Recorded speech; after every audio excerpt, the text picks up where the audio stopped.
Ladies and gentlemen, it's game day Sunday morning. I'm with my boy JJ. This is actually the first time that we've done picks this season. We finally were able to get it together. But what's up, JJ? How you doing today, man? Not much, man. How are you? I'm all right, man. I actually kind of like this setup doing the picks on the Sunday morning. I mean, we usually do it before the Thursday game, but this is kind of giving me like that NFL Network, NFL game day morning, ESPN countdown. It's giving me that type of vibe. I actually kind of like it a little bit. It's different, but I like it.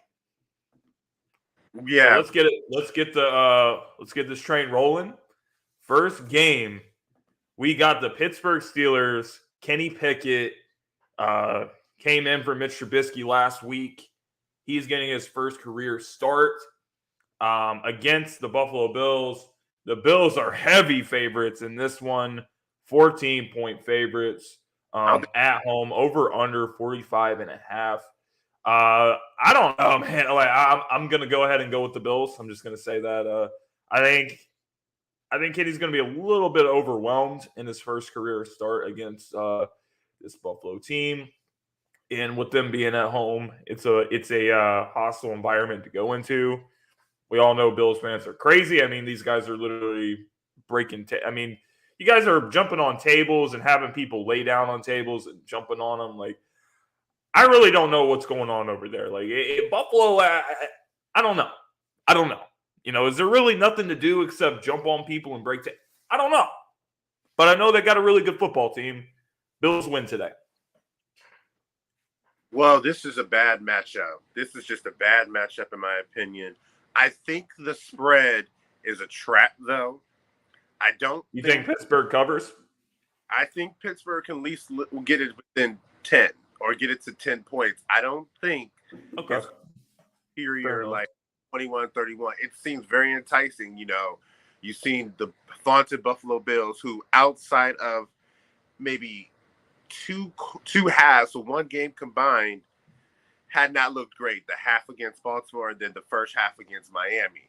But overall, they're just an overall better team. Kenny Pickett is going up against a secondary that does not let you beat them deep.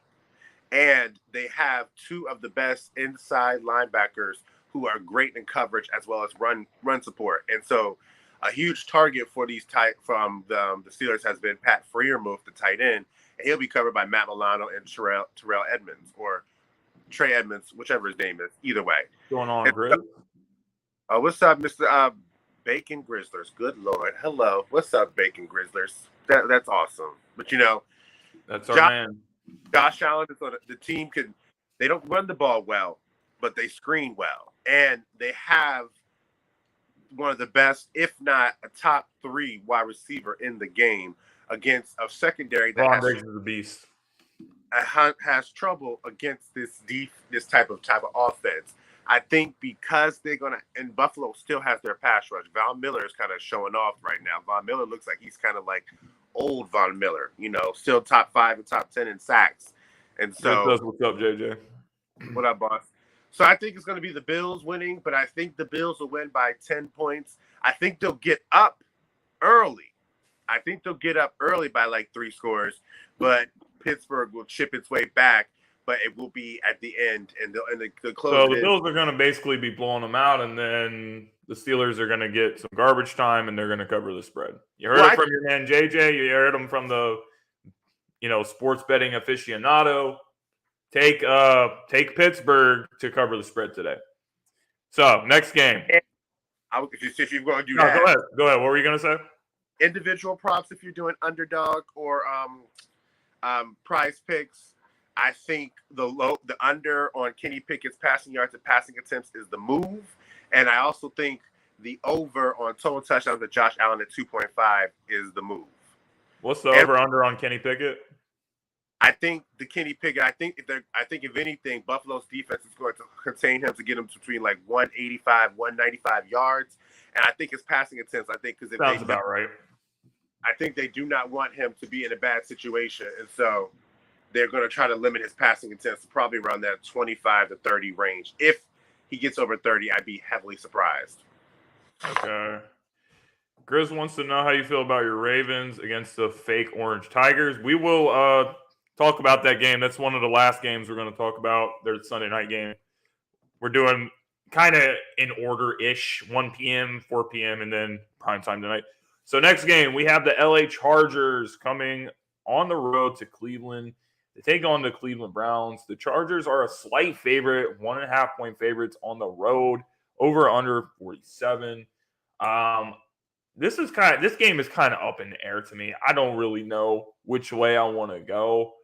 I want to go with the Chargers, but I just don't trust them. You know, the whole AFC West to me has not been looking.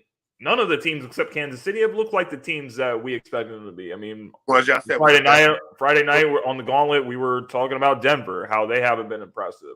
The Raiders haven't been impressive, and then you had the Chargers kind of have a get back game last week against Houston, but they got thrashed by Jacksonville 38-10. So I'm actually not going to sleep on the Cleveland Browns in this one. I think I'm going to take the Cleveland Browns by a field goal.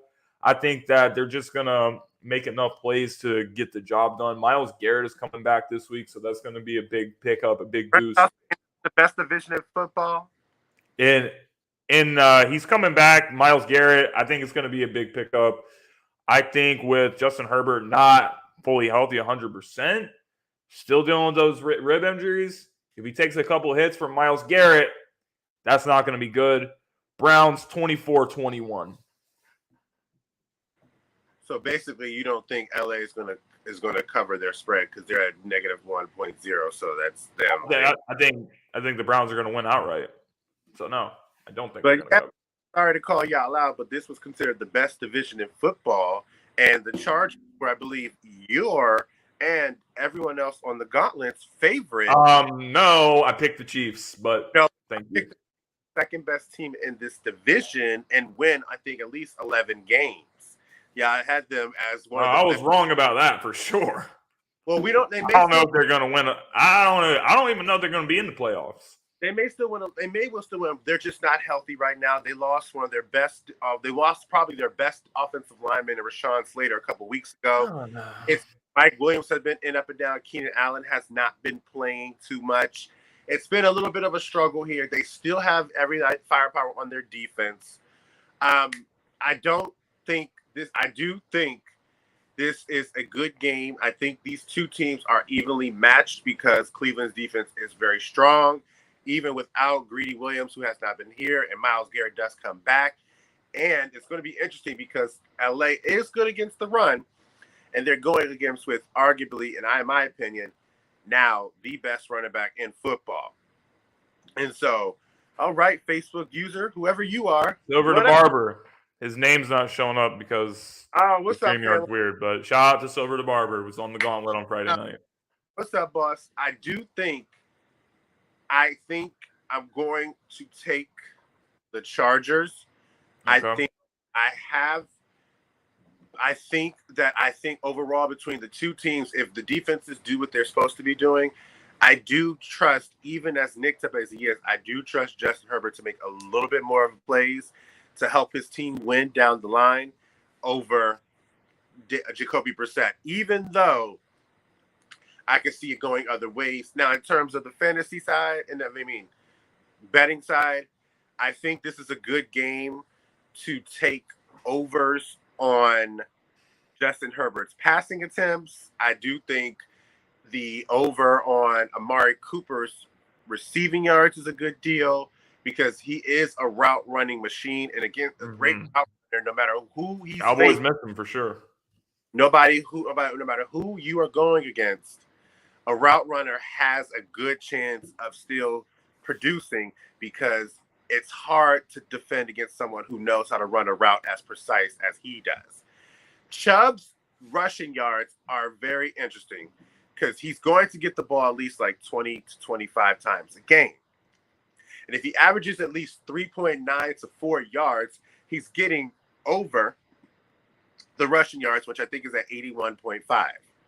But this game is a little up and down on that sense. Mike Williams might be a good play too because we know Keenan Allen, somebody's got to catch the ball. somebody's got to cover, but he'll go against Denzel Ward. But I do think overall the Chargers win, and I do think they cover because I think they'll win by 3. Okay. Fair enough. Next game. Chicago Bears, Minnesota Vikings. Minnesota Vikings, 7.5 point favorites. Over and under set at 44. The Chicago Bears have been absolutely terrible this season. Justin Fields has been terrible. This guy, he can't pass the ball. He's pretty much averaging 117 yards passing. He's got the fewest passing yards through 4 games since 1975. The Bears offense cannot do anything right. And I don't see how they have a chance to win this game, even though it's a division game. I'm going to take the Minnesota Vikings, and I don't think it's going to be close. The Vikings managed to lose this game. I don't know what to say. I think the Vikings are a little bit fraudulent in terms of looking at the teams in the NFC. And I know the NFC isn't really that strong. You obviously have the Eagles, who are playing really well. You have the Green Bay Packers. You have Tampa Bay. I mean, even though Tampa's not been off to the hottest start, later on in the season, I think Tom Brady will start to feel it. But Minnesota, I just think they're a fraudulent team, but the Bears are just so bad that I don't see how there can be any other outcome than the Vikings winning this game. It might be a close game because the Vikings probably going to play down to the competition, division rival, but nah, the Bears are not going to win this game. Vikings 27-23. So they don't cover. So I guess Bears cover. I'd say the Bears cover. Honestly, this game, in my opinion, is the toss-up one, just because as bad as Justin Fields has been, the whole Justin Fields experiment is letting me, and compared to the Zach Wilson experiment or the Josh Allen, the Lamar Jackson, the Jalen Hurts experiment, is further proof where I feel like Justin is in a team where a coach is hard-headed. A coach is not trying to adjust his type of offense around Justin Fields and more focusing on trying to get him to play his type of offense. And in the era we are in today, every quarterback that is new and upcoming, even the one that people didn't really care for, which was Baker Mayfield, they developed their offenses the first couple years around that player. So I do give Justin his credit for trying. I don't think it's all on him. I think a lot of it's on him, but I think these coaches are setting him up for failure because they're hard-headed. They're snotty little people that don't want to admit that you're going to have to kind of change. You're going to have to work. Every coach that's built these guys like the Jalen Hurts, the Justin Fields, and the Lamar Jacksons, all their coaches had to rework themselves.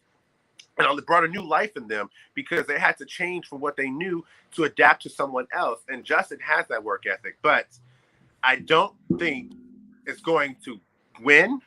But I do think they will cover. I got Minnesota, but I got Minnesota by like 3 to 5 points. In terms of the fantasy eyes, guys, I do think the under on the point total is warranted because I think these teams are going to be like the 20-17 or the 21-20 type range.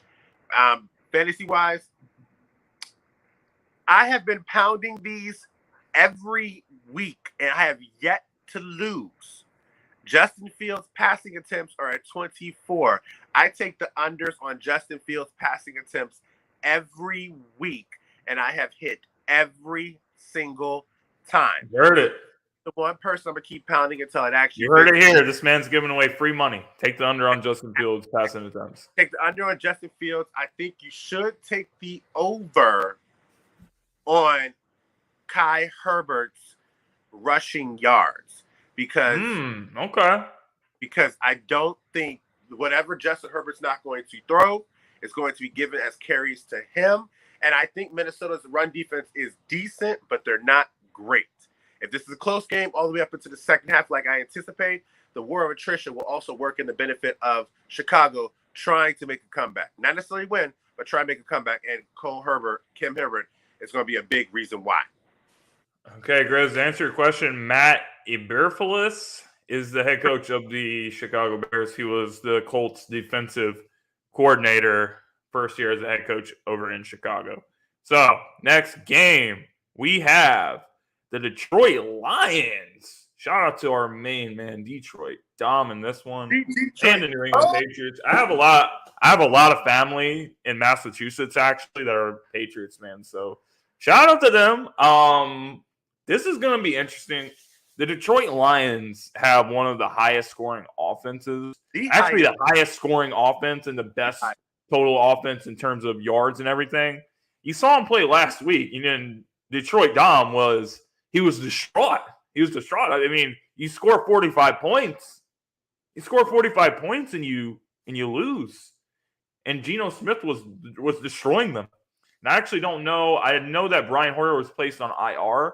I don't know if Mac Jones has a chance to play in this game or not. I'm going to check the injury report on that real quick. Zap guy. It's the Zap guy. Zap's playing. So the Zap, I don't know. Like if you give up like 30-something points to Zappy or Zap or I don't know. If you do that, then I really don't know what to say. Sell the franchise, sell them to the CFL. I don't know. I don't know what we're gonna do if it comes to that. But with the guys that are out, DeAndre Swift not being there, it makes it really tough for Detroit, I think, because the way he was playing before he got hurt, he was looking like a guy that was poised to win the Russian title. And I don't know if they're going to be able to, do anything like what we've seen from them on defense has been atrocious. I mean, I really want to pick the Lions, but I can't because the way their defense is played, I don't even think it matters what kind of offense, kind of quarterback you're playing against. You're literally just not going to be able to get anybody off the field. That's literally how bad the defense is. I'm going with the Patriots in this one. Patriots cover. Patriots by field goal, 2017.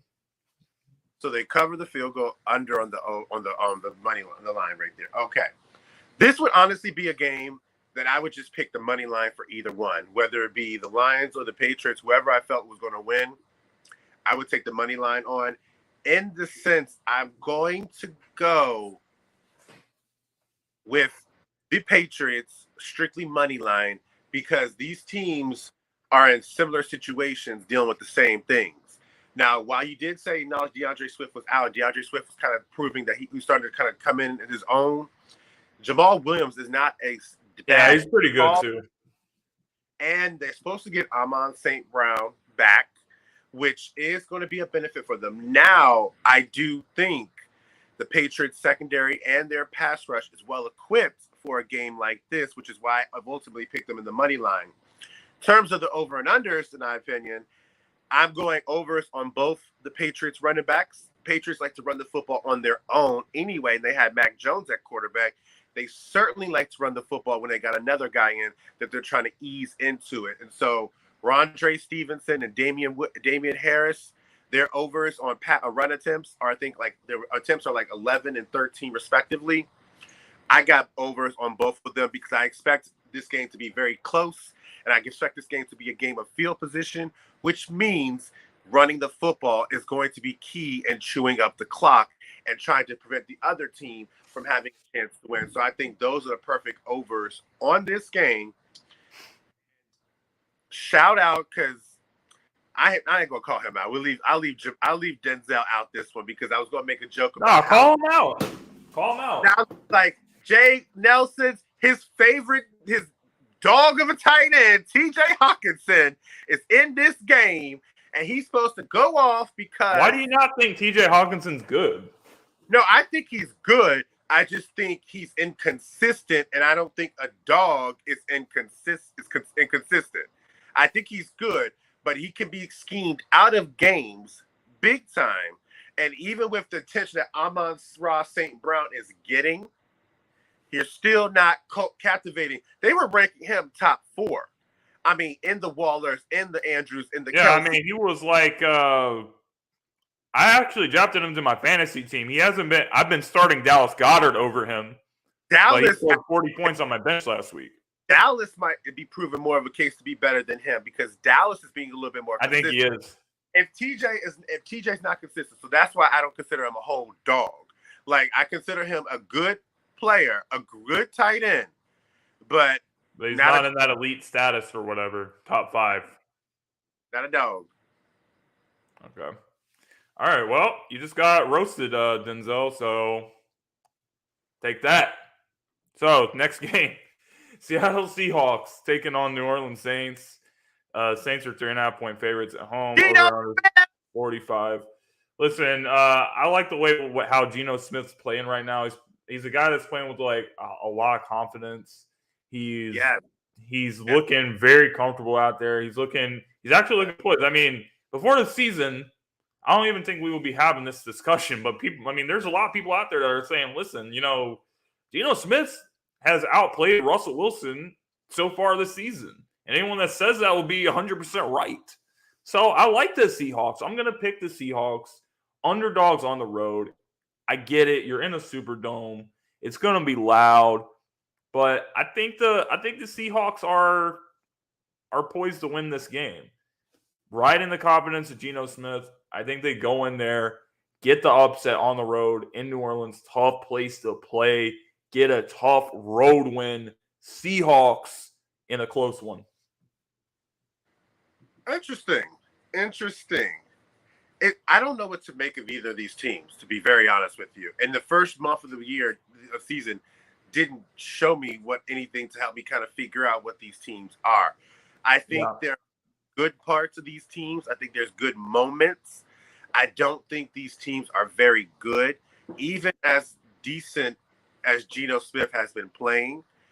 I think the competition they went against favored that for him.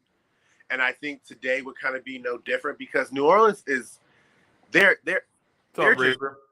just chugging away. They're not necessarily making any noise. They're not necessarily trying to be, even with them being, they could be 2-2 or 3-1. They'd be one of those teams that could be above a 5,500 record, but be the first team they think that would go below it. You know what I mean? Like both of these teams give that vibe. I am going to give it to Geno Smith and the Seahawks because I think if you have to break it all down, both of these teams are evenly matched. Where one area does great, the other one does bad. But in the next area, the other team does great, the other team does bad. But I think in terms of where the difference making is, I don't think Dennis Allen is someone I would trust to be able to figure this out over Pete Carroll, even as innocuous as Pete Carroll is. And I don't even think Pete Carroll's that great, but over Dennis Allen, I mean, come on. Put in a better position to lead because if Andy Dalton showed me a little bit more last week, I would have went with Andy Dalton because overall, between game managers, I think Andy Dalton is a better quarterback. Andy Dalton stinks. He's not, but he is still, I would think, good enough a quarterback to be able to beat a Geno Smith. I don't think he's going to do it, but I do think, I don't think he's going to do it, but I do think he still has it in him. As far as over and unders on this one, I didn't really pay attention to too much of this game because I'm not really sold. I'm not familiar with a lot of their stuff going on, but if I have to pick, because I am looking, I would think the rushing yards or the receiving yards for Rashad Penny is a good move because he's kind of picked it up. DK Metcalf's receiving yards would be interesting because we've seen. What's the over and under on that? His receiving yards over under is 63.5. Now, if Alvin Kamara's playing, the over on rushing or receiving touchdown, means he has to either get a rushing touchdown or a receiving touchdown. I think that might be a good move too. But everybody who's doing the bets and everything like that, these are one of mine. I feel like I'm like 75% on them. It's not 100% like I was on Justin Fields' passing attempts. But I would say if you're looking at things to look at, do a little bit more research and pay a little bit close attention to like the Alvin Kamara props as well as the Rashad Penny and some of DK Metcalf props. So with DK Metcalf, that's interesting you bring that up because I was looking in DK Metcalf. He had 7 catches for 149 yards last week, but every other game this season, he's been held below 70 yards in every single game. So I don't know, man. Like I'm not feeling too confident about that. Marshawn Lattimore, a good corner. I would take the under on that. DK Metcalf receiving yards. Anyway, next game. We got the Miami Dolphins. We have talked about the Tua Tagovailoa situation with his health and everything. Hope he's doing well and feeling better and gets back onto the field soon.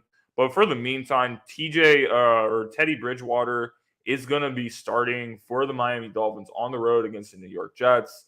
Against Zach Wilson, he's back in the lineup after Flacco was starting the first couple games.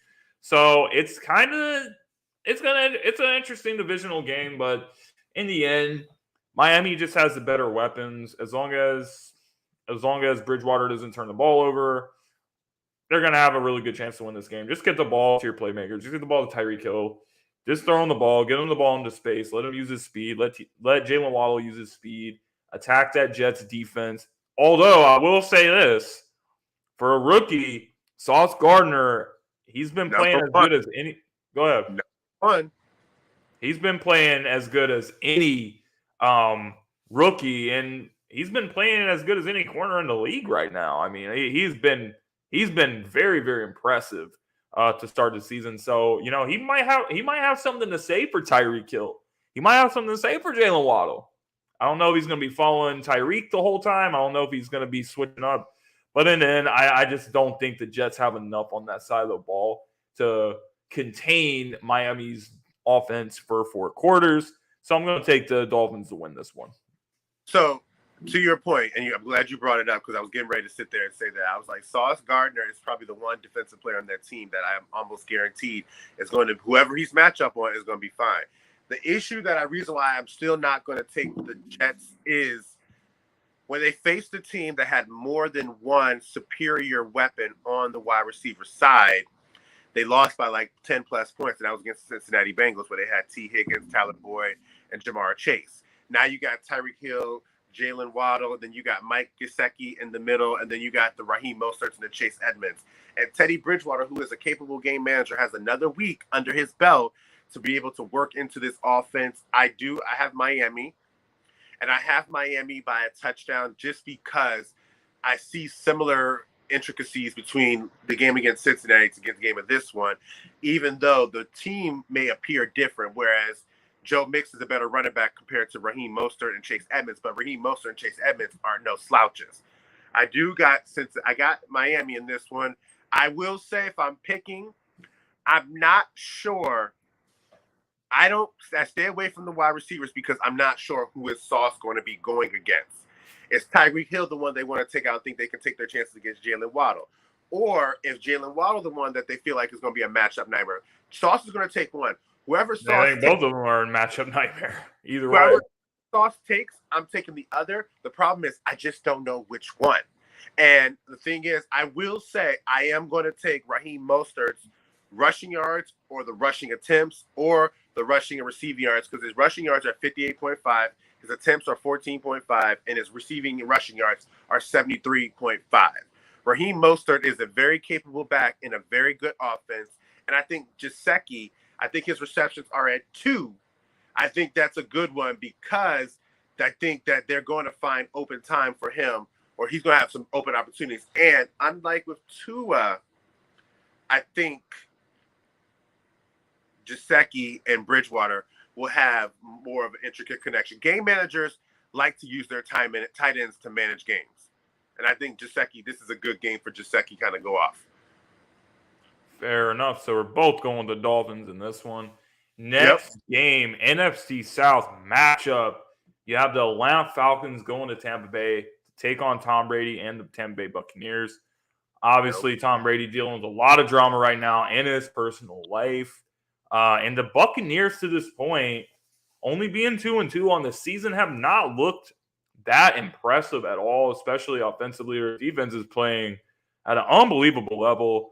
But in the end, you still have Tom Brady back there.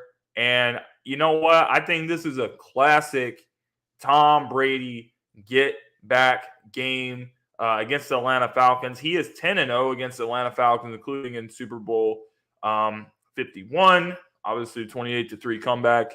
He's 10-0 against them in his career. and they're also 10-point favorites. I think Tampa covers that with ease. I do not think this game is going to be even close, and I think Tom Brady's going to have one of his vintage performances. You're going to see the Tampa Bay offense put a lot of points on the board. It's going to kind of get it. I think it's going to kind of start a turnaround for their offense that hasn't been as explosive and a dynamic as we thought it would be to start the season. And then from this point on in the season, I think Tampa's offense is going to start to play a lot better. And then come the end of this season, they will definitely be a dangerous team in the NFC. I think the Tampa Bay Buccaneers get it done. Cruise to a victory at home over the Atlanta Falcons. I happen to agree. I think I would feel less confident in agreeing if Cordarrelle Patterson was playing, and he's not, because he is a big piece of this Atlanta offense that they have, and it's been a big piece. Why, and in terms of Xavier Howard, he has been up and down. He's had good moments. He's had bad moments. He's had good moments against, the earlier first two games, but then he got torched by Baltimore. He got torched by Buffalo. It's just he's up and down, but I understand your point. Now back to this one. I got the Buccaneers. I got them winning by about 2 scores because I think it's just going to be there's not enough on this Atlanta team, and they're not using their weapons all the way. And they just lost Cordell Patterson, who's probably their best offensive player. And only because he's getting the opportunities. I think it's a disservice, and I think this should be a huge cause for Kyle Pitts to start thinking about whether he wants to stay in Atlanta for the rest of his career or for the next 5 or 6 years. And so I don't think this is going to be a good one. In terms of fantasy-wise, I keep saying fantasy. Betting-wise, I'm taking the overs on the rushing yards of Leonard Fournette.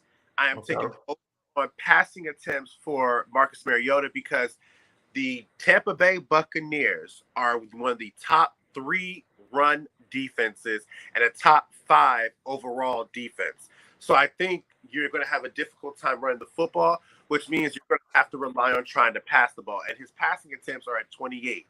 I can see him getting to 30, 31 because he's going to have no choice but trying to keep clawing his way back. And without Cordarrelle Patterson there, who is a Deebo Samuel type player, a huge part of their offense, it's going to be difficult. They have another running back in here that they're not familiar. They're going to give him some carries early on to see what he's about.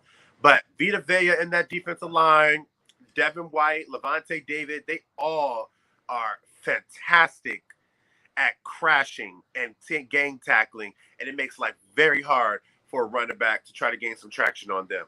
We got them coming up down at the end of on a Thursday night. Who's going to watch that type situation? But I got the Bucks. I got them to cover, but I do think I would take the under on 46.5. I think it's going to be like a 24-10 type game. I don't think it's going to be a high-scoring game because I think the defensive Buccaneers are going to kind of enforce their will. The Falcons could have drafted either Devontae Smith or Jalen Waddle over Mr. Kyle Pitts. So remember that. But we got to move on to this next game. Do we really have to pick this game? Yeah. Do we really? Tennessee Titans at Washington Commanders. Yeah. Let's go. The line is even as of last night when I checked, and then over under the 43. Listen, man, the Titans have won 2 in a row. They haven't looked good this season. They're looking to win their 3rd straight game. Washington has been horrible. Carson Wentz has been terrible. I mean, this guy can't even pass for 50 yards and a half. He can't do anything. He holds the ball too long. He takes sacks. He turns the ball over. He fumbles the ball. He puts your team in a bad position. I think that he's just going to make the critical mistake that's going to lose this game. And Tennessee wins this game by default. But honestly, if this game actually did end in a tie, I actually wouldn't even be shocked. I really wouldn't. A tie? I can't even. I'm laughing at this game because at the end of the day, both teams have good players, but they're not that good. We're not even before the year when he was with Taylor Heineke or whoever Washington's quarterback was, we was talking about my man Terry McLaurin, top 10, top possibly. And that people were saying Terry McLaurin's better than AJ Brown before the season. They were, and so both off defenses are not that good. So I do think, because I'm checking it up and everything right now, I think that I'm going to take Tennessee because I think Derrick Henry is going to be the difference maker. Derrick Henry kind of got on track against the Colts. Derrick Henry, listen, I'm one of the few people. Well, I did say JJ actually did mention that after we were watching the Denver game the other night. Denver Colts. He was like, "It's going to be even worse. You got Commanders and the freaking Bears next week." I yikesed it because I'm just like, I don't want to watch Washington at all. But I'm damn sure not going to watch that game. But I will say I'm going to take my bets on it, though. I'll tell you that, though. But I got Tennessee, and I think I will take them in this game in terms of the betting purposes. I like Derrick Henry's rushing yards. I like his rushing and receiving. His rushing yards are sitting at a good 87.5 rushing yards, 103 rushing and receiving yards. If he gets 100 yards from 105 yards rushing, he's going. I like Ryan Tannehill's passing yards at 215.5 because Washington is one of the worst teams in terms of covering against the pass. Tennessee's no better, so I do like Carson Wentz's rush passing yards because he's going to have to throw the football if he's going to try to have a chance to win. He's going to get his little garbage time stats. He's going to get like his 200 and something yards, 2 touchdowns. My man don't be playing. Okay. When Carson Wentz come up, my man over here just be like, nah, bro, bump that dude. Bump him. No, I'm saying that he's going to be trash, but he's still going to hit on his bets because he always does that. He always has he plays like crap the whole game, and then when the game's over, that's when he starts to get his stats up, and he gets his little garbage time stats and finishes with 225 yards and 2 touchdowns. And then when the game's over, 225. Yeah, but he was trash. He stats pads and gets his garbage time stats, so he actually looks like he had a decent game. And that's the story of Carson Wentz's career. I would take the over on Terry McLaurin's yards at 60.5, and I would take the over on Robert Woods' receptions at 4.5. I think this game is going to be a lot of the offenses are going to move up and down, but they're not going to really cash in. I think they're going to fumble themselves out of field goal range sometimes, or fumble themselves out of the red zone, but I don't think this is going to be a high scoring type game because these offenses can go up and down the field, but they can't finish. Okay. All right. Next game. Houston Texans at the Jacksonville Jaguars. Jaguars 7-point favorites, over and under set at 43.5. Jacksonville coming off a loss at Philadelphia last week. Ugly game against the Eagles, but they gave us a fight. They gave us a fight and everything, but what's that? I smell a trap game for the Jaguars, and I'm going with the Houston Texans actually to get their first win of the season. You're looking at the Jacksonville Jaguars. I just think they're going to overlook this team, and the Texans did give the Chargers a little bit of a fight late in that game. So in a division game, you never know what kind of stuff can happen. I'm actually going to take the Texans for my upset pick of the week this week. Watch out. Jacksonville could be on upset alert. I'll go the opposite. I got Houston to cover, but I don't have them winning. Houston has a very bad defense. Very bad. Very bad team. Very bad team. Very bad defense. Very abysmal. Jacksonville is competing. They look like the best team in the AFC South.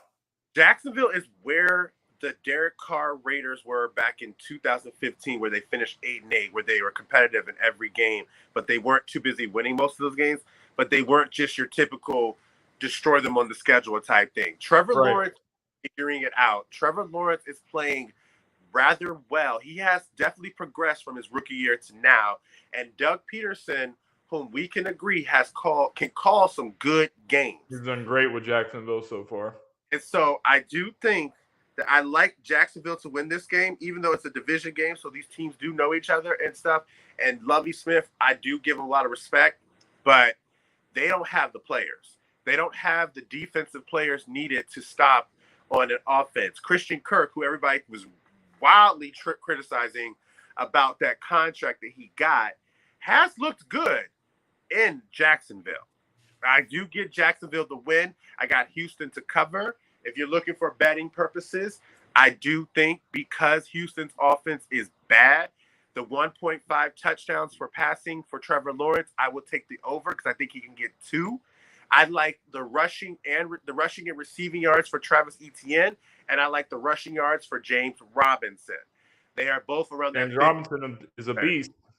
He is. And I would even venture to put, and I'm going to check it for you right now because I just had it, but I had a brain fart right now. I would even venture to take the Christian Kirk receiving yards of 66.5. Him and Trevor Lawrence have a good connection with each other. They seem to be able to connect. And Houston's passing defense. Tigers. Clemson Tigers? They're both Clemson Tigers? No. Travis Etienne and Trevor Lawrence? I'm talking about Christian Kirk. Oh, never mind. I said Kirk is from A&M. I remember that. For some reason, I thought you said Etienne. No, I did say Etienne's rushing receiving yards, but I think that this is a game that the Christian Kirk receiving yards is going to go because Houston's defense is just downright bad. It's just downright as bad as Baltimore bad. Okay. So you got Jacksonville, and I got Houston. Houston's my wild upset pick of the week. So if I'm right, then I'm going to look like a genius. And if I'm wrong, I'm going to look like a stupid idiot. But that's part of the game when you're making these picks. So San Francisco at the Carolina Panthers. San Francisco coming off a big win Monday Night Football against the Rams. Impressive. Pretty much made the Rams look like a joke. But San Francisco has been up and down. I think that with the Carolina Panthers playing the way that they have, I don't see them doing anything. You know, Baker Mayfield has not looked good. I mean, last season people were saying, "Oh, well, you know, he's got a shoulder injury, he's this, he's that." You know, there's all these excuses for Baker Mayfield. Baker Mayfield is just not the guy. He's just not a great quarterback. I don't know how long it's going to be until the Panthers are going to pull him. But I think Matt Rule has already lost the locker room in Carolina. I think it's only a matter of time until Matt Rule gets fired. I think he will be the first head coach to be fired, and I do think he will be fired before this season is over. I think San Francisco with Jimmy G, they just look better with Jimmy G than they look with when Trey Lance is playing. Trey Lance is injured. They just look more comfortable. They just look like they have more trust in Jimmy G. Not that Jimmy G is some great elite quarterback or anything, but he just knows how to play and how to win games with this football team. I think that the 49ers handle business on the road, and the 49ers are looking like the best team right now in the NFC West. Interesting. I will say that nothing about Trey Lance's start of the year didn't really surprise me, because when you're a first-time starter who's really getting the full reps of a season, that first month was going to be ugly, in my opinion. I wasn't expecting big numbers from him, but I was expecting him to continue to make some mistakes, but also make some good plays, and that's kind of what he did. But as far as Jimmy G just knows this team. Jimmy G just knows this offense. He has more receivers. He knows that Trey Lance was developing that. I love San Francisco's defense. I am a huge fan of that defensive line. That defensive line is one of the best in the game, if not the best. The things they did to Matthew Stafford last week were things to be talked about. Matthew Stafford looked like the minute he snapped the ball, he was trying to get it out of his hands because he was getting killed. And you look at that game, man, Nick Bosa, Armstead went out. They got some guys. They get after it. And then they got a secondary with a strong safety who is from the same school as Troy Polamalu, making the same kind of plays to start his career. This defense is amazing. And I think they are going to enforce their will on Baker Mayfield and the Carolina Panthers. And I got them winning by at least maybe 7 to 8 points. In terms of the betting, I am taking the overs on rushing yards, rushing receiving touchdowns, and passing and receptions for Jeff Wilson, the running back, because Carolina is one of the worst defenses at stopping the run, and particularly running backs are averaging 4. Shout out to the Crow, bro. 4.5 or more yards per carry against this Carolina defense. So I like Jeff Wilson's overs on his rushing, and I love Deebo Samuel's overs on his receiving yards. Deebo Samuel's being used more like a receiver, and he is coming through. You saw his game last week where you seen him just single-handedly pretty much take over the offense and did what they were hoping Cooper Kupp was going to be able to do against San Francisco's defense against them. I like San Francisco in this game. I like the over. I like the spread. I think this is a bad matchup, and I think that's why I'm going to take the unders on Baker Mayfield's passing yards, because we know Baker struggles against aggressive fronts. Baker Mayfield stinks.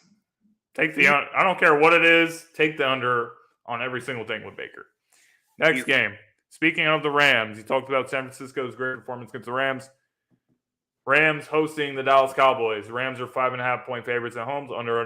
Over-unders at 42. I'm going with the Dallas Cowboys to win this game. The Los Angeles Rams, to me, when I look at them, this is the worst defending Super Bowl champion of all time. I mean, at some point, if you're defending Super Bowl champion, you have to play with some pride. This team plays with no pride. You know, they can't do anything on either side of the ball. Matthew Stafford looks completely washed. He doesn't even look like the same guy he was last year. And keep in mind, at the end of last season, after the Rams won the Super Bowl, we were having this conversation saying, oh, you know, Matthew Stafford's Hall of Famer. He's this, he's that. See, he wasted all those years in Detroit. He finally did it. Matthew Stafford stinks. He's going to get enough. He can't do anything. He turns the ball over. He looks like a shell of his former self. The Dallas Cowboys, one thing they can say that they hang their hat on is the defensive side of the ball. Micah Parsons is unbelievable talent. They have good players on this side of the ball. They have one of the best pass rushers in the league. Against that terrible offensive line of the Los Angeles Rams, I think it's a mismatch. So as long as Cooper Rush doesn't do anything stupid, which he hasn't so far, he doesn't really turn the ball over. Cooper Rush, in his 4 career starts, he only has 4 passing touchdowns, so he's not really doing anything crazy, despite him getting hype as being undefeated and all of that. He's not turning the ball over, though. So if he doesn't turn the ball over, Dallas Cowboys do what they have to do on offense. Just don't do anything stupid, make any critical mistakes. I think they'll win this game. Dallas Cowboys, underdogs, on the road, get it done. It's interesting we mentioned Dallas, but you kind of left out who is now, I think he's a top 5 corner, and he's given up the least amount of yards, and Trayvon Diggs, who everyone criticized last year. He's kind of showing those people to start the season that you may have got those yards on me last year, I got those picks, but I'm showing you that I've evolved, because he's given up he's got some of the lowest numbers I've seen in a corner in a long time. So that aids to the Dallas defense, which is a top 10 defense. I like the Cowboys, but I like the Cowboys, and I would take them to win, and I would take them strictly on the money line aspect, because so you're taking Dallas. I am. And I will say, I think that I like what they're doing. I think Cooper Rush is. Shout out to Cowboy X Factor. Big Cowboys fan. I think I know what he's talking about. Yep, your boy. Yes, your boy Trayvon Diggs. The Diggs brothers are ascending to the top of their position. He's going to get cooked. He's going to get cooked by somebody. As soon as he plays a great team, a.k.a. the Eagles. So AJ Brown's going to have something for him. Don't worry about it. We'll see. To this point, nobody's been able to figure him out yet, so we'll see to this point. So I will say I'll take the Cowboys on this one. Betting-wise, I'm taking the unders on Matthew Stafford's 1.5 total touchdowns. I'm taking the unders on the rushing and receiving yards of Cam Akers, because the Dallas defense is great against the run, and Cam has not been able to really get off. I will take the overs on Cooper Kupp's receptions, because Cooper Kupp gets like 20 targets a game. He's going to get his chances. But I'm concerned about the yards on him because I think he'll be against Diggs. So I think he'll get receptions, but I don't think he'll get yards. And if you look at Cooper's games, he gets the targets, but he'll get like 14 receptions for 125 yards or 10 receptions for like 85, 90 yards. He gets the receptions, but not the yards. And that's clearly Matthew Stafford's security blanket. Mount Higbee might be another one to go to as well because Higbee had 14 targets last game and had 10 receptions for like 98 yards. So his receptions, I think, are set at, and I'm going to look at this right now for you guys. His receptions are set at 5. I think that's a good bid. Cowboy X Factor says Mike Parsons does more for the team than Trayvon Diggs. I definitely think I think everyone knows that. I think that, but I think that's not discredit that to Trayvon Diggs. I think Trayvon Diggs is still an elite corner in his own right, and he's showing that to start this year. You know, it's whether you get on him about the yards or not, 11 picks is 11 picks. At the end of the day, how many corners can sit there and say they had 11 interceptions in their season? And can we sit there and say, despite all the yards he gave up, if that Cowboys did not have the 11 interceptions from him last year, would they have won the division? Would they have won the division? Yes or no? Without the 11 interceptions that came from Trayvon There's no Diggs. competition in the division. The Eagles were a young squad that was rebuilding. We're not that good. We're not as good as we are this year. Talking about 6 games on a matter of 17. There's still 11 other teams that they played. So yes, you may be the 6 games in the division, but he didn't get 11 picks in 6 games. They didn't beat that many teams that were in the playoffs. We're talking about the regular season. Listen, bro, we don't got time to be talking about all the crap from last season. Listen, I do not think Diggs is as good as you're giving him credit for, and it is what it is. So next game.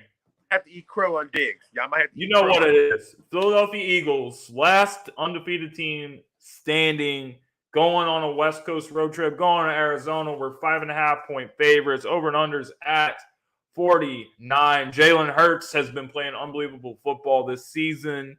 He's been looking like a completely different quarterback than he did last year. He took a huge step. The offense, one of the best offenses in the league. A.J. Brown, Devontae Smith, Quez Watkins, Dallas Goedert, even Miles Sanders is third in the league in rushing yards as of right now. So, you know what? This offense is unbelievable. This offense is humming. And then on defense, the defense has the best turnover differential in the league. They are turning the ball over, and the offense is capitalizing off of those takeaways. 5 takeaways last week against Jacksonville. Made life hell for Kirk Cousins on that Monday night game. Darius Slay was unbelievable. He should have had 4 picks in that game.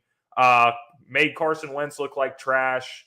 The defense is doing their thing, and they are the league leaders in sacks as well. So I just think we got too much for the Arizona Cardinals. When I look at the Cardinals, I try to find something that this team does well, but I just can't find anything. When you look at this offense, this looks like a stale offense. It looks like a basic offense that's very easy to figure out. They don't do anything particularly well.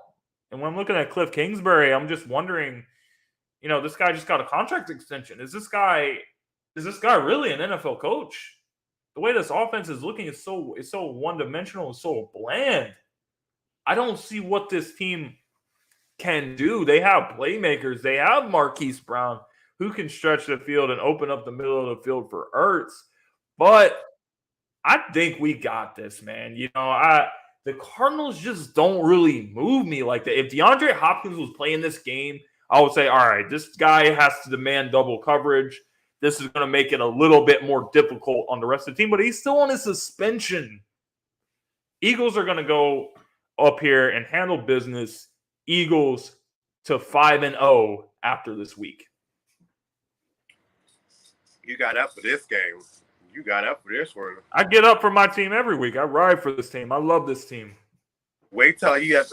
Granted, you let me introduce my team tonight. Wait till we get to that point, okay? I'll let you have it. I appreciate you on that one, but thank you, boss. Thank you, brother. My brother from another lover. Mother. I said lover as in my mom had another lover. I'm gonna say my brother. My mom. She's a Patriots fan, but I still love her. Right. So, I do think the Eagles got this. I think they are more constructed. I think they're also playing with more cohesion than the Arizona team. Arizona has been like figuring its way out, and they kind of go whatever works in the game. If it keeps going, I'm going to keep going with that one. And it kind of varies from game to game. I do think that Jalen Hurts has definitely evolved like I always knew. And, So who are you taking right now, Jalen Hurts or Kyler Murray to start a franchise? I honestly was going to take Jalen Hurts, honestly. And I would take Jalen Hurts more so, not because coming out he might have been the lesser of the two prospects. It's just the things I've heard about Jalen compared to the things I heard about Kyler. I can bake my money on knowing that if this guy doesn't know how to do something, I can trust Jalen to put the time and the work in to figure it out. I can't really say I have those questions, those answers with Kyler Murray because, they took it out to watch film. Yeah, they took it out the contract clause, but the fact of the matter, it should never even been in there. It should never even been in there if you are that guy. And Jalen Hurts, exactly. Jalen Hurts is a Lamar Jackson mold in terms of his dedication to the game, and I never go against anybody like that from which I've seen from my own guy. I think this is the Eagles' win. I think they can win by 10 points or more. I like the overs on passing touchdowns for Jalen Hurts at 1.5. I am steering clear away from Miles Sanders in terms of the rushing yards because the one thing that they do well in Arizona is stop the run. And his rushing yards are at 67. They're giving up about a little more than 87 yards rushing. Plus, Jalen Hurts still takes some of those carries. He gets like about 8 or 9 rushing attempts a game. But I like Jalen Hurts. Arizona might be stopping the run, but the Eagles put up 210 yards rushing last week, and Miles Sanders had over 130 yards on the ground. Right, but I think they're still going to be good enough to be able to contain them. I think this is a game for the passing yards. I like all the receivers. Okay. I like the receptions for A.J. Brown. I like the receiving yards for Devontae Smith. And I love the receiving yards and receptions for Dallas Goedert. On the flip side for Arizona, I think Kyler is in for, unfortunately, a tough game. I wouldn't be surprised if he has a couple turnovers because he has a tendency to hold the football. He has a tendency to be careless with the football, and the Eagles get after it, and their secondary is going to be amazing. I do like the over on interceptions for Kyler Murray, and I like the under. I really think, because I think Darius Slay is going to be on Hollywood Brown, and Darius Slay is a physical corner, and I know Hollywood does not like physicality. He has a little bit of an issue with that. He was still one of my boys, but physical corners gave him problems. I like the unders on receiving yards and receptions for Marquise Brown. Okay, fair enough. So both taking the Eagles in this one. So without further ado, Bengals at the Ravens. JJ, take it away. All right, Sunday night, baby. Sunday night. You got two teams that are in the division that you can say they're the two best teams in the division. Cleveland has up and coming, but they have two of the most dynamic quarterbacks in today's game. Two guys two guys who arguably, if either one wins the Super Bowl, the NFL will start steering them to become in the same realm of Patrick Mahomes to be able to become the face of the league or whatever, even though Patrick Mahomes is in the class by himself. Joe Burrow and the Bengals, they have started to figure it out. After going to an 0-2 start, they've reeled off 2 straight wins against the Jets, and then last week against the Dolphins. They look very good. T. Higgins and Jamar Chase and Tyler Boyd coming together. Hayden Hurst has made some impact. Joe Mixon. Then you got the Baltimore Ravens, who arguably, if they didn't have the collapses, would be the same undefeated team as the Philadelphia Eagles, who some people may feel like might have been a little bit better than anyone because you've seen them get up on 2 teams that are 3-1 that have beaten other teams just handily. They were up 17 points against Buffalo. Defense collapsed a little bit at the end. Offense was inept as well. Yep. But 21 against the Miami Dolphins, lost that game. So Baltimore has shown that they can play. It's Sunday night. They're all division game. This is a revenge type game for Baltimore because you see what happened against last year. Put 240 burgers on Baltimore in an impressive fashion. And then just want to say real quick, JJ, this is Megan Price in the comments. What's up, Megan? Oh, what's up, Megan? What's up, honey? Thank you for coming in. Thank you all for coming in here to see us. Now the pick. The spread is negative 3.5. I got Baltimore, and I got Baltimore by 14. Because I think Baltimore by 14. I have Baltimore by 14 because I have faith in that they are going to correct their issues. I have faith in them being able to exploit some of the weaknesses in Cincinnati's defense, which is that run games, particularly into the interior. I think Baltimore remembers last year. And the one thing I've realized about this team, when they've been embarrassed by a team, they come back and beat that team. They got embarrassed in Lamar Jackson's era, his first game in the playoff against the Chargers. Came back in the I know they haven't played the Chargers since then. They came back, actually, a couple years ago, came back at the Chargers against Justin Herbert, beat them 34-7. Got embarrassed by the next year, came back and beat them in the playoffs.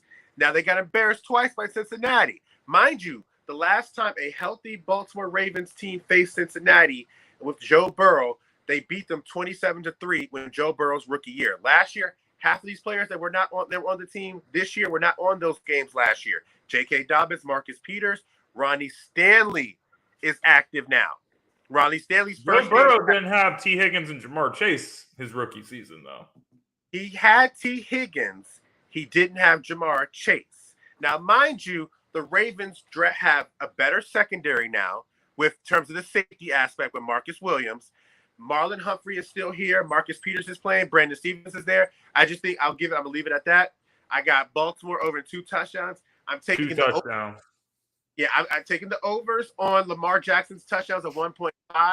I'm taking the overs on J.K. Dobbins' rushing yards at 50.5. I hope so. He's on my fantasy team. And I'm taking the overs on T. Higgins' receptions, and I'm taking the overs on Joe Burrow's passing yards. I think they'll give up some yards, but I think Baltimore will make sure they stay ahead further enough where the comeback become all for naught. I got Baltimore really making a statement this game. Okay. You're here first. Baltimore by 14. I'm sorry, but I can't get behind that. I mean, the way I'm going to have to see Baltimore's defense prove it to me, because what I've seen from them this season with the Miami Dolphins game in particular, that game and the Buffalo Bills game, you're comfortably ahead. You're comfortably in the lead.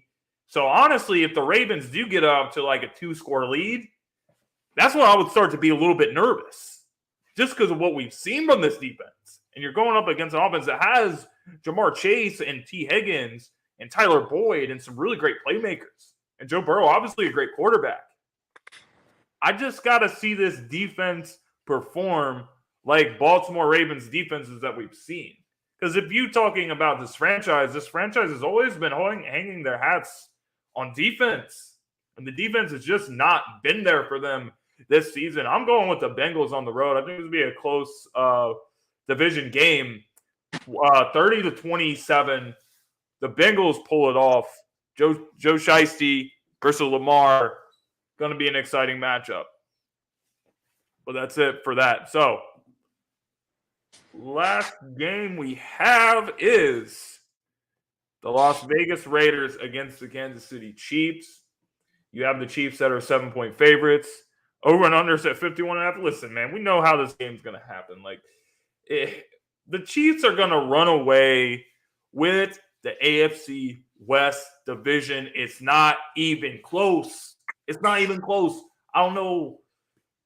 We kind of overhype. Let's be honest. We kind of all of us are guilty of overhyping the AFC West, whether we overhype the Broncos. Some of us overhype the Broncos. Some of us overhype the Raiders, Devontae Adams, Derek Carr, college teammates, all that. The Raiders have not looked good. Josh McDaniels, I don't know if this guy is the answer as the head coach. I don't know. I really don't. And I think that with Patrick Mahomes and Andy Reid, as long as they're there in Kansas City, they're going to run this division. I don't care what players you get. I don't care who you bring in. This is the Chiefs division. Classic primetime stomp down. I'm taking the Chiefs to win this game by 17 at home in Arrowhead. And I think the Chiefs by 14. I think they cover handily. I think the Chiefs' defense is much improved from years past. They get after definitely. They stop the run very well, and they kind of starting to play coverage better. You know, they've had interceptions return for scores at the goal line with Juan Thornhill. The Dotson kid or Watson kid who hit the 99-yarder. Patrick Mahomes is Patrick Mahomes. And I, too, was one of those people that was curious to see how he would perform without Tyreek Hill. But this year has showed me that is there anybody that is considered one person more than Andy Reid and Patrick Mahomes? Is there any player or duo between coach and quarterback that looks like the same person other than Patrick Mahomes and Andy Reid? It seems like Andy Reid has fully understood who Patrick Mahomes is, and Patrick Mahomes has a full understanding. Andy Reid understands every quarterback. He's always been able to do that. They have, but never to this point. You give Andy Reid any quarterback, he will bring them to their maximum level. Because Kevin Cobb was a flop. So I can't say every quarterback. I will say of the quarterbacks he's had, he's made Donovan McNabb look great at his highest potential. But it took him to get Terrell Owens on the team for him to Donovan McNabb to get to that top tier. Because a lot of times Michael Vick playing backyard football. He comes out of prison, comes to Philadelphia, has his best season as a passer. He came in on a hype because he was mid-season. He had that 6-game stretch, but then Michael Vick on his own got beat from his own deficiencies because the next year, the Dream Team year, Miami, he went 8-8, did not look the same. He was 4-8. He also got hurt that season. But we're 4-8. It's like, again, I think Patrick Mahomes by far is the best cohesive quarterback who fully understands. Oh, there's no question about that. But what I'm saying is Andy Reid he's one of the greatest offensive minds we've ever seen.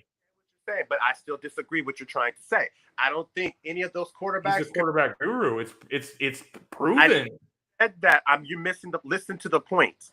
Of all the quarterbacks he's been cohesive with, I would put them in a tier or two above any of the other ones between Patrick Mahomes and Andy Reid. I think this is by far the one quarterback who understands Andy Reid's offense, his ins and outs, his ups and downs, his adjustments better than any quarterback he's had. And I think Patrick Mahomes, by far, of course, is the most talented one.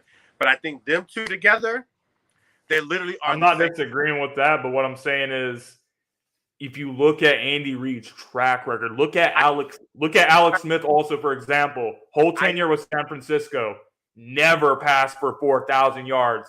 2017 passes for 4,000 yards in Kansas City. I know his track record, but again, I still stand on the same thing. For example, we can go back to Eagles.